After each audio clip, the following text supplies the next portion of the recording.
तो total solution मिलन में आप लोगों का स्वागत है।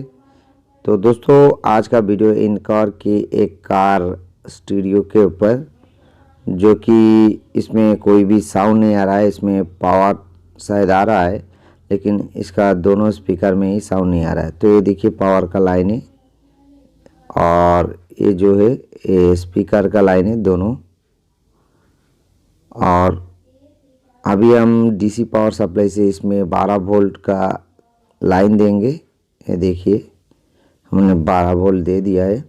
अभी इसका जो है पावर हम ऑन करेंगे तो ये देखिए इसमें लाइन तो आ रहा है, लेकिन इसका स्पीकर कनेक्ट करने से इसमें कोई भी साउंड नहीं आ रहा है।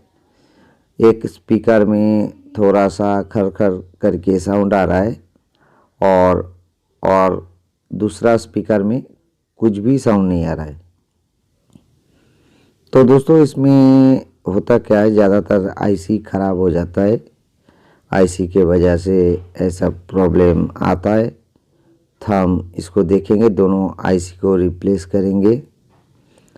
तो रिप्लेस करने के बाद हमको पता चलेगा, क्योंकि बहुत टाइम बोर्ड में स्पीकर लगाने से पता नहीं चलता है कि इसका आईसी ख़राब है। लेकिन इसका ज़्यादातर आईसी ख़राब होता है। पहले आईसी चेंज करना पड़ेगा, उसके बाद देखना पड़ेगा आपको दूसरा कुछ प्रॉब्लम है कि नहीं।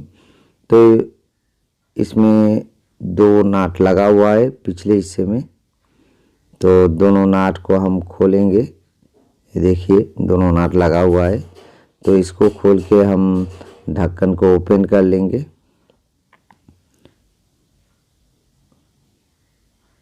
ये देखिए इसका जो ढक्कन है ओपन कर लिया। तो इसके अंदर पहले देखना पड़ेगा कोई वायर टूटा हुआ है कि नहीं। तो देखिए इसमें एक वायर टूटा हुआ दिख रहा है, तो इसको भी हम जोड़ देंगे यहाँ पे। और एक लाइट इसमें आता है वॉल्यूम नॉब जहाँ पे है, तो लाइट भी ग्लो नहीं हो रहा है। शायद कोई कनेक्शन छूट गया है। तो इस वायर को जॉइंट करने के बाद एक बार देख लेंगे। तो कभी कभी वो लाइट भी ग्लो हो रहा है। तो ये देखिए यहीं पे थोड़ा प्रेशर करने से इसके अंदर एक लाइट लगा हुआ है, जो कि एलईडी एक लगा हुआ है वॉल्यूम नॉब के पास, तो वो भी कभी कभी ग्लो हो रहा है। वो वॉल्यूम नॉब के जो ग्राउंड है उसमें थोड़ा लूज कांटेक्ट था। तो ये देखिए हाथ लगाने से मैं फिर से स्पीकर कनेक्ट करके देख रहा हूँ, क्योंकि शायद वायर के वजह से स्पीकर में प्रॉब्लम आ सकता है साउंड में। तो नहीं, वायर का कोई प्रॉब्लम नहीं है दोस्तों। इसमें एक ग्राउंड का देखिए, यह वॉल्यूम नॉब के जहाँ पे ग्राउंड है उसमें थोड़ा सा ड्राई सोल्डर हो गया है।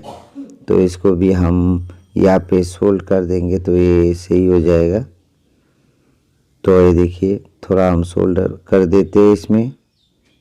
तो ये देखिए मेरा जो एलईडी है वो ग्लो करने लगा है।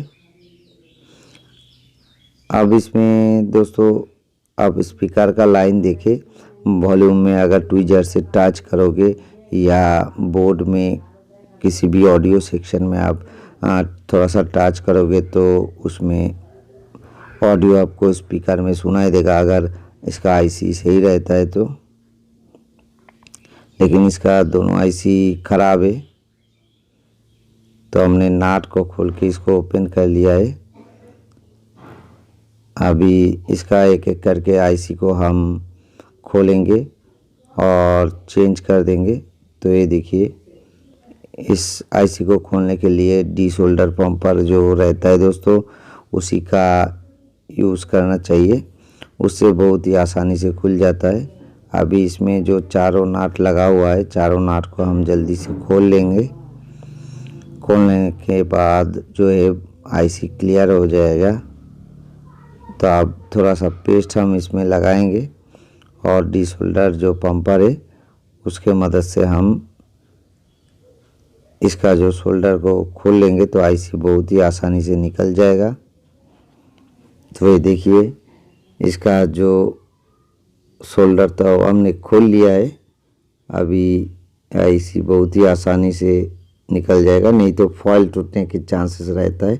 बहुत सारा बंदा लोग ये आईसी खोलने के चक्कर में बोर्ड का फॉइल को ख़राब कर देता है, टूट जाता है। और दोस्तों ये आईसी लगाने का टेक्निक देख लीजिए। ये आईसी भी लगा नहीं पता है, आईसी लगा के सोल्ड कर देता है। तो देखिए आईसी को ऐसे करके सीधा बैठाइए, तो बैठ जाने के बाद थोड़ा सा पिन बाहर रहेगा दोस्तों। उसके बाद आईसी को थोड़ा टेढ़ा कर देना पड़ेगा। ये देखिए ऐसे करके आप आईसी को थोड़ा सा मोड़ दीजिए पिन को एडजस्ट करके। ये देखिए, तो अभी थोड़ा नीचे के तरफ आईसी को प्रेस करना पड़ेगा आहिस्ता आहिस्ता। तो ये देखिए एकदम बिल्कुल नाट के सीधा हो जाएगा, ये बिल्कुल अच्छे से बैठ जाएगा। आप इसमें जो हीट सिंक पेस्ट लगाना पड़ेगा दोनों आईसी में, उसके बाद इसके साथ प्लेट को कस देना पड़ेगा। उसके बाद हम इसमें सोल्ड करेंगे। पहले सोल्ड कर देंगे तो ये सही से बैठेगा नहीं दोस्तों। ये देखिए दोनों आईसी में हम हीट सिंक पेस्ट को लगा दिया है। अभी इस प्लेट को इसके साथ जोड़ देंगे, ऐसे करके प्लेट बैठ जाएगा और चारों स्क्रू को हम लगा देंगे। तो ये देखिए चारों स्क्रू को हमने टाइट कर दिया है। अब इसमें हम सोल्ड करेंगे एक एक करके। और दोस्तों आईसी सोल्ड करने के टाइम में आप कुछ पिन छोड़ के इसमें सोल्ड कीजिए, तो आईसी ख़राब होने का चांस नहीं रहेगा। लगाने के टाइम में ज़्यादा हीट के कारण भी आईसी ख़राब हो सकता है। ये देखिए एक पिन में सोल्ड करें तो 2-4 पिन छोड़ के या एक पिन छोड़ के दूसरा पिन में आप सोल्ड कीजिए। ये देखिए आहिस्ता आहिस्ता करके आपको ऐसे करके सोल्ड करना पड़ेगा। तो देखिए दोनों आईसी को ही हमने चेंज कर दिया है।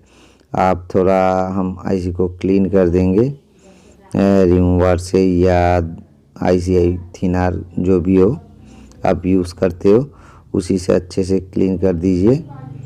उसके बाद अभी इसमें हम 12 वोल्ट का कनेक्शन देके दोनों स्पीकर को चेक करेंगे। तो ये देखिए वायर को हम बैठा देते पहले जैसा। अभी पॉजिटिव और नेगेटिव का कनेक्शन हमने दे दिया है और स्पीकर के ऊपर हम थोड़ा सा इंसुलेटर रख दिया है, इंसुलेटर पाइप।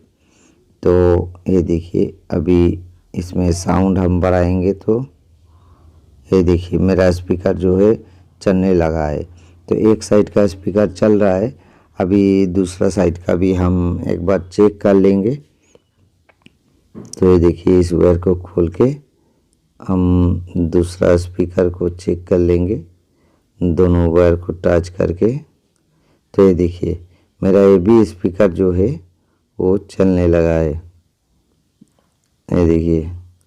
तो okay, thank you watching my video.